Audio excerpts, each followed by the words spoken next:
नमस्कार मैत्रिणींनो, मी उज्ज्वला रेसिपी मराठीमध्ये आज आपण आषाढी एकादशी स्पेशल झटपट अशी साबुदाणा भगर थालीपीठ बनवणार आहोत.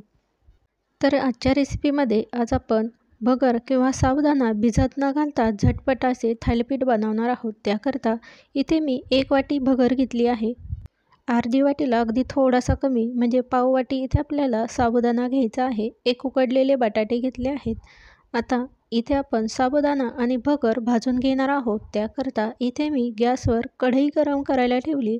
आता यामध्ये भगर घालून 1-2 मिनिटे आपण भगर भाजून घेऊयात. तर गॅस मंद आचेवर करून 2 ते 3 मिनिटे भगर छान अशी सोनेरी रंग येईपर्यंत भाजून घेऊयात. भगर भाजत आली की यातच आपण साबुदाणा देखील घालणार आहोत.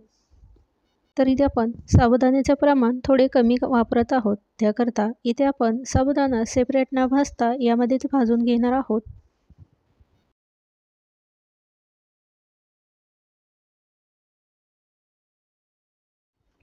छान भाजत आलं की आता एका डिशमध्ये काढून घेऊयात.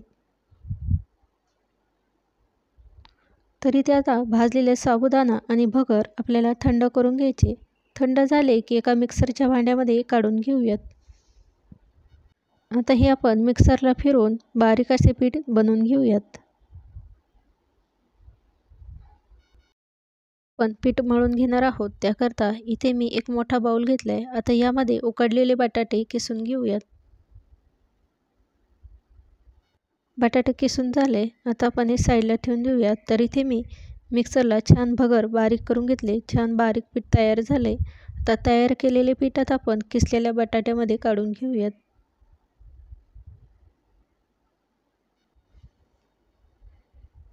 पीठ काढून झालं की यामध्ये भाजलेल्या दाण्याचा कूट घालायचा आहे 2 चमचे. तर इथे आपण पोहे खायचा जो चमचा असतो त्या चमच्याने इथे मी 2 चमचे दाण्याचा कूट घातला आहे.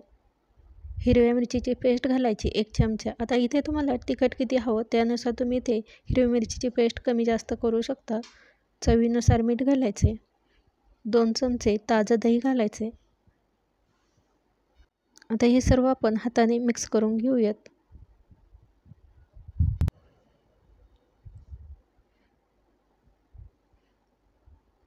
तर आता यात थोडेसे पाणी घालून हे पीठ आपण मळून घेऊयात. तर इथे आपण थालीपीठ बनवणार आहोत. त्याकरता इथे आपल्याला हे मिश्रण थोडंसं पातळसर हवं.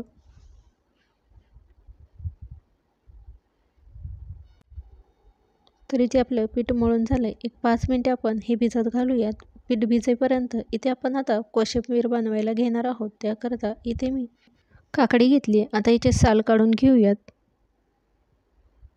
साल काढलेली काकडी किसणीने किसून घेऊयात.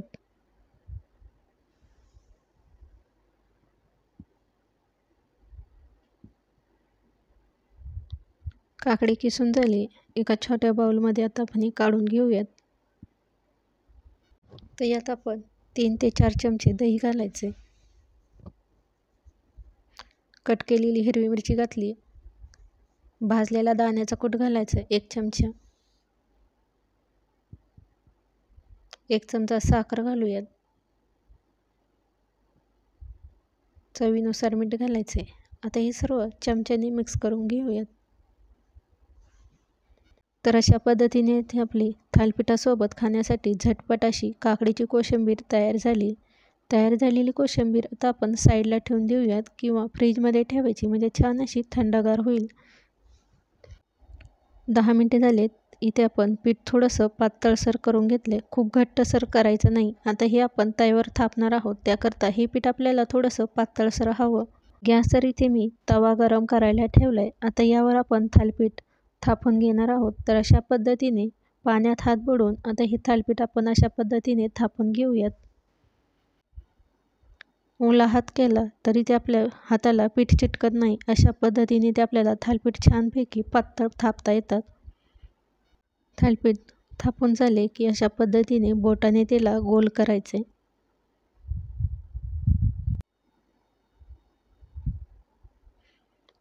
चमच्याने आता यावर आपण तेल घालूया. झाकण ठेवून 2 ते 3 मिनिटे आपण खालच्या बाजूने भाजून घेऊयात. 2 ते 3 मिनिटे झाले. झाकण काढून बघूयात. खालच्या बाजूने थालीपीठ छान भाजून झालं आहे की वरच्या बाजून देखील सोनेरी रंग येईपर्यंत आपण हे थालीपीठ भाजून घेऊयात. तर इथे तुम्ही बघू शकता छान असे इथे आपले थालीपीठ भाजून झाले. भाजलेले थालीपीठ एका डिशमध्ये काढून घेऊयात. राहिलेले थालीपीठ देखील याच पद्धतीने बनवून घेऊयात. तर अशा पद्धतीने इथे आपले झटपट साबुदाणा भगर न भिजवता थालीपीठ बनवून तयार आहे. हे थालीपीठ बटाट्याच्या चटणीसोबत किंवा कोशिंबीरसोबत देखील तुम्ही इथे खाऊ शकता. तयार केलेले थालीपीठ आता आपण टेस्ट करून बघूयात. तर इथे खूपच नरम अशी इथे आपले थालीपीठ तयार झाले. तर आषाढी एकादशीला नक्कीच तुम्ही हे थालीपीठ करून बघा. रेसिपी आवडली असेल तर रेसिपीला लाईक, शेअर व कमेंट करा. चॅनलवर नवीन असाल तर चॅनलला सबस्क्राईब करा. रेसिपी बघितल्याबद्दल धन्यवाद.